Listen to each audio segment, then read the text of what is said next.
Have you ever seen someone who deals with seemingly unsurmountable challenges on a daily basis, yet faces them with such grace and courage, refusing to allow their joy of living to be taken from them? I'm going to introduce you to someone like that today. Her name is Lisa, and she truly has a warrior spirit.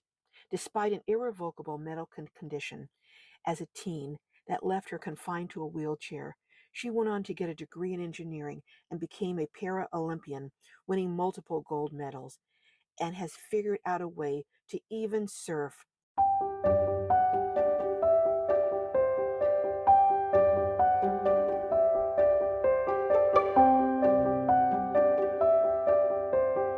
Well, hello, Lisa. Hello, pleasure to be here. We met over a year ago in San Diego at a van life meetup.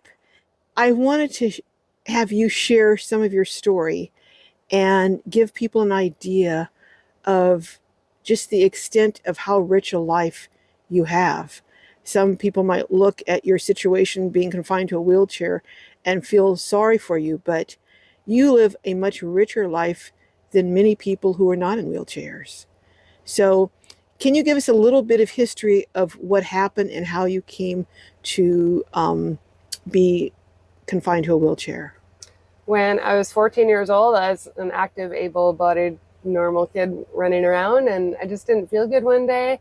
And I went to bed, but woke up around 2, 3 in the morning, and I just couldn't stand and get out of bed, and was taken to the emergency room where probably 20 some hours later, they finally figured out what was wrong, and a cluster of blood vessels had been in my spine. It hadn't formed properly right from birth, and it was up in my neck, and that cluster had burst, and it was bleeding and causing damage to my spinal cord at the C5 level. And so that meant that it was paralyzing myself and damaging the nerves. By the time I was finally diagnosed, I had lost movement in all of my legs as well as my upper body. I could barely just shrug my shoulders. And I was rushed into an emergency surgery where they removed the cluster of blood vessels and stopped the bleeding. When I woke up, I was on a ventilator. I couldn't breathe on my own. I couldn't move. And luckily, I started getting movement back a few months later to the point where I now have movement in my arms and my upper body, and I can propel myself in a wheelchair that's just manual wheelchair that I can push around myself. That, I just can't imagine anyone going through that, much less having to cope with that as a 14-year-old. I think being so young actually helped me because you're at that age, you bounce back, you're pretty resilient. And I, wasn't sort of stuck in my daily life already with like a really clear path of what I was doing. So I think being that young in, the long run helped me. And then also getting involved in sport right away. I started wheelchair racing, and I was at a big national competition less than a year after getting out of the hospital originally. So that just took me lots of places. I was able to travel all over the world with Team Canada in wheelchair racing. I went to 3 Paralympic Games. I broke world records, and I also did wheelchair basketball with Team Canada as well. So that just made me stronger. It gave me so much, incentive to be able to be independent and to be able to travel around the world on my own. And I met amazing people on my journey as well. So you're living a very rich and full life, it sounds like. Absolutely. I mean, I'm in the best place I have ever been in my life right now. I don't have much want for anything. I'm living exactly with how I should be right now. Would you mind if I share with my viewers how old you are? Yeah, I'm 41 years old. All right.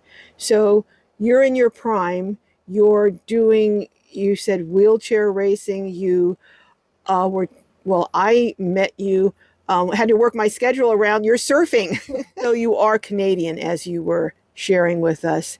And so what brought you down to California, and how often do you come here, and do you live in your van? I know it's a lot of questions, but maybe one at a time. I live in Canada, and I'm always trying to escape winter. Where I live, it'll get down to minus 40 degrees and piles of snow, so it makes it really, really hard to get around in a wheelchair. My first trip to California was in 2017, and that was just to watch a friend do adaptive surfing. So I flew down here, watched the surf competition, and then I went to like Walmart and I bought a tent and a sleeping pad. I rented a car and I drove from San Diego all the way up the coast, camping along the way, and flew out of San Francisco. So that was kind of when I really fell in love with California and Southern California. So you have been coming down here, basically being a snowbird for several years now. That was sort of a short trip. That was maybe 3 week trip in 2017. And then 2019, I wanted to do a longer trip. So I brought my Honda Element down and I'd built a platform bed and had a cooler and a camp stove in my Honda Element. And I was supposed to spend 4 months down here between, December and April of 2019 and into 2020. And then COVID hit. So I kind of had to fly back or, rush home before all the gyms and campgrounds and everything closed down. But you did camp for a while, and you said not just on that trip, but you've camped other places. You stayed in your Honda Element. Yeah, so I did in 2019 and 2020. I did over 4 months, 5 months, something like that in my Honda Element. Our long road trips. Yeah, three months down here in California, and then another 2 months back home on the west coast of Canada. So what made you decide to go to a van?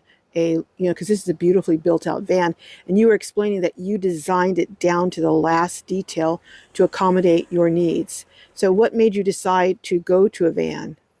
Doing the long road trips in the Honda Element really made me know that the nomadic lifestyle was for me. It was something I wanted, and I was getting away with very little comfort in my Honda Element. I had to set up my bed every night and a camp stove, deal with ice in a cooler. Those little inconveniences just, they got to me, especially with a wheelchair. The wheelchair takes up a lot of room in my vehicle. So I wanted to be in a vehicle where I didn't have to set up a bed or a kitchen, and I could still be in my wheelchair and moving around, say, on a rainy day. And so that's when I started thinking I'd go bigger and get a van. And then it just kept, the ideas, the luxuries that I wanted kind of just kept getting bigger and bigger. And I decided I wanted to be able to haul my mountain bike inside the van. So that really meant that I needed a lot of room because it's 6 feet long. And so you wheelchair race. You told me you played basketball, you surf, and you mountain bike. So is there anything you don't do? Sailing. I haven't, really got into sailing yet. Okay. No, I'm willing to try anything. I've skydived, I've gone paragliding, I ski, I downhill ski.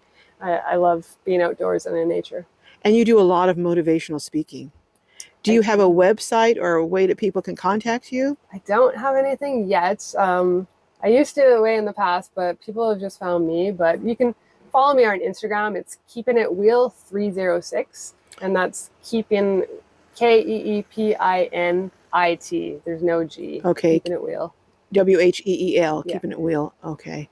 All right. Well, thank you so much for that information. Lisa, I know this is kind of a hard question, but it came into my mind, so I'm going to ask, what has your experience going through everything you've gone through, what has it taught you?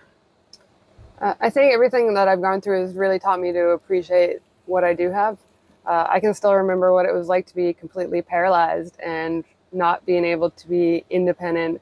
And so every day I'm so grateful I have the use of my arms and I can do all the things that I am able to do. So I think just being able to appreciate those big things, but even the smallest things like a beautiful sunset or, a beautiful, was surfing with dolphins the other day. And, that just, I can soak that all in and just be so grateful I'm able to have these experiences. So it sounds like you live a very intentional life in the moment. I live such an intentional life, especially I went through years of chronic pain and I didn't live for 7 years.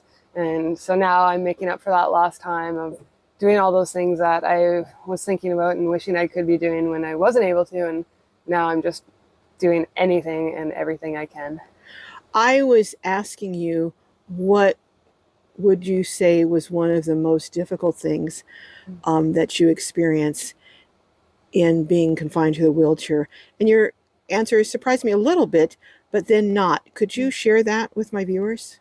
So I think one of the hardest things, it's not even a functional thing, really, it comes down to, but I can be in a beautiful location, say at a beach, waves would be perfect, but I'm on my own and I'm not able to get out there and surf and enjoy it because I need help getting through sand or, into the water. Once I'm in the water, I'm independent, but it's moments like that where I realize, okay, I'm not as independent as I can, as I wish I was, as I'm not able to do things as freely as other people are. But in those moments, I do have those pity days where it's like, oh, I wish I could just throw on a wetsuit really easy like an able-bodied person and go out there and surf. But then I always have to bring myself back and remember what I am doing and how grateful I am to be able to do what I have. You were saying how it's one of the challenges is being somewhere like on a hike and thinking about, I'd really like to ride my mountain bike up there and you can see the summit, but the concern about maybe getting up there and not being able to turn around or something. So you were talking about being so close to something where you can reach out and almost touch it, but not be able to really do it, Yeah, something like a hike. I could try it maybe on my mountain bike, but I can get into pretty serious situations quickly on my mountain bike if I'm by myself, if the trail gets too narrow. And so I think those moments really hurt too a little bit when I'm so close to something and I can see other people doing it and doing it easily. But it's either, too hard or too risky or, just something that I shouldn't attempt on my own. That those moments kind of hit me every now and then. Well, we were talking about it's kind of like, I don't know if this is a good analogy or not, like being at a beautiful buffet and you're standing there, but you can't partake of it. Yeah, and you're like watching other people do it. Yeah. It's like I'm so close. I can see it. I can taste it. I can imagine what it's like, but I'm just not able to access it. And it could just because of some little thing like a gate to the hike or something is too small. There's always opportunities where something just isn't quite feasible. Well, you're a living example of what gratitude looks like and why we should be grateful for everything and embracing what we have and not wishing we had something different, but embracing every moment that we have. And I thank you for being that encouragement and that motivation. Well, I can see why you would be such a wonderful motivational speaker. And do you encounter a lot of young people who are in wheelchairs that you were able to encourage? The wheelchair community is actually a very small community, especially if we are, if you are involved in a sport like surfing or mountain bike. It's a very tight-knit community. And I'm always meeting people on Instagram, and then on my travels, we'll run into them in real life. And so that's always, a really full circle moment. I do a lot of public speaking where I tell my story about being paralyzed. I talk about my sporting accomplishments and just, try to show people that you can adapt to whatever happens in your life. And it's not really what happens to you, but more how you react to what happens to you. So true. Speaking of your sporting accomplishments, you said you have a medal in here. Can we see your medal? Yeah. One of your medals? Okay. So what is that medal from? This is a medal from the Paralympics in Sydney, Australia back in 2000. I went with wheelchair racing. I came home with 4 gold and 1 silver medal. Oh my gosh. This was in the 400 meter, this particular medal. They're very heavy. Oh my goodness. So you're really an elite athlete. I would say so, yeah. At one point, I actually held 7 world records in wheelchair racing, all the way from the 100 meters right through to the marathon long distance. Oh my goodness. Well, thank you so much for your time, sharing your story and your words of encouragement to others who may be facing challenges. And I would say now, you know what? Let's take a look at your van, because you've done really some very cool, innovative things and designs. So let's come and take a look